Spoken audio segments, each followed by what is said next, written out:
প্রধান উপদেষ্টা যে উদ্যোগটা নিয়েছেন এটা গণমানুষের আশা আকাঙ্ক্ষার ধারণ করেই এই উদ্যোগটা নিয়েছেন এবং দীর্ঘদিন ধরে এই বিচার বিভাগের সংস্কারের বিষয়ে, সংবিধান সংস্কারের বিষয়ে জনগণের মধ্যে একটা দাবি আছে। সেই দাবিটাকে ধারণ করে উনি উদ্যোগটা নিয়েছেন। এটা নিশ্চিতভাবেই একটি ইতিবাচক উদ্যোগ বলে আমি মনে করি। এখন প্রশ্নটা হলো বিচার বিভাগের সংস্কারের কেন প্রয়োজন? বিচার বিভাগের সংস্কারের এই কারণেই প্রয়োজন, বিচার বিভাগ বাংলাদেশের 3টা অঙ্গের একটা। শুধু বাংলাদেশ না,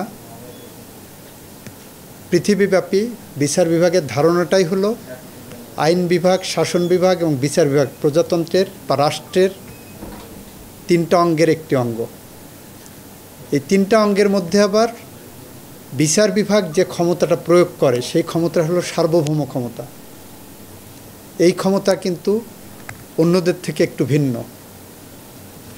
এই সার্বভৌম ক্ষমতা প্রয়োগ করে বিচার বিভাগের যারা কর্মকর্তা আছেন, সুপ্রিম কোর্টের বিচারপতি থেকে শুরু করে ট্রায়াল কোর্ট পর্যন্ত, নিম্ন আদালত পর্যন্ত, এরা রাষ্ট্রের সার্বভৌম ক্ষমতা প্রয়োগ করেন। এদের সাথে প্রজাতন্ত্রের অন্য কর্মচারীদের মেলানোর কোনো সুযোগ নাই।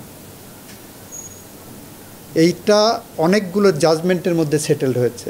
তার একটা হলো অল ইন্ডিয়ান জাজেস অ্যাসোসিয়েশনের মামলায় ইন্ডিয়ান সুপ্রিম কোর্টে, আমাদের এখানে মাজদার হোসেনের মামলায় সেটেলড হয়েছে, আমাদের এখানে ওয়ারেন্ট অফ প্রেসিডেন্সের মামলায় এটা সেটেল হয়েছে যে বিচারকরা সার্বভৌম ক্ষমতার প্রয়োগ করেন, they can not be equated with the other servants of the government.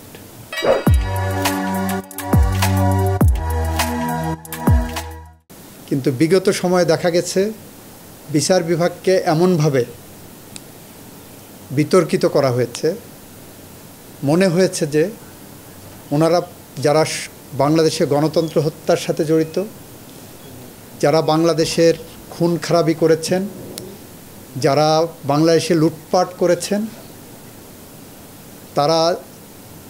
যারা এদের বিরোধিতা করেছেন, সেই বিরোধিতাকারীদেরকে যখন তারা আদালতে উপস্থাপন করেছেন, দেখা গেছে যে আদালত তাদের হয়ে অনেকটা ভূমিকা রেখেছেন। নিম্ন আদালত, কখনো কখনো এটা উচ্চ আদালত পর্যন্ত চলে এসেছে বলে আমরা পত্রপত্রিকায় দেখেছি। এইগুলোকে মাথায় রেখেই বিচার বিভাগ সংস্কারের প্রয়োজন। কারণ আমরা চাই বিচার বিভাগ প্রজাতন্ত্রের সার্বভৌম ক্ষমতা প্রয়োগ করুক,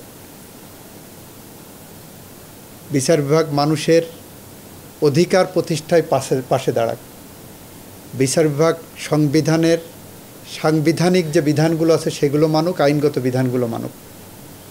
এই উদ্যোগটা আমি মনে করি যে অনেক ভালো উদ্যোগ এবং এই উদ্যোগের সাথে সবার একসাথে কাজ করা উচিত। এবং সেখানে অ্যাটর্নি জেনারেল হিসাবে আমার যতটুকু ভূমিকা রাখা প্রয়োজন ওনাদের সাথে কাজ করতে যে আমি ততটুকু রাখার চেষ্টা করব।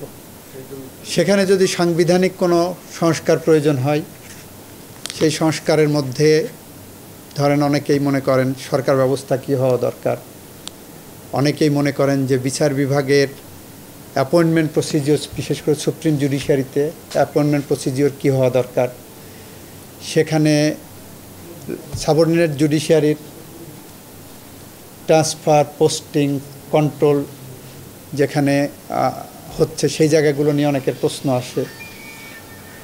এই সবগুলো নিয়েই সাংবিধানিকভাবে ওনারা কাজ করবেন। সাংবিধানিক প্রতিষ্ঠানগুলোকে কিভাবে রক্ষা করা যায়, কারণ আমার এখানে বাংলাদেশের যে বাস্তবতা বিগত দিনগুলোতে যেটা আমরা দেখেছি, constitutional and statutory institutions they became subservient to the executive organ of the government. ইন্ডিপেন্ডেন্সিটা এখানে নষ্ট হয়ে গিয়েছিল। হয়তো মাননীয় প্রধান উপদেষ্টা জনগণের মধ্যে যে ধারণা তৈরি হয়েছে ওইটাকে ধারণ করেই এই উদ্যোগ নিয়েছেন।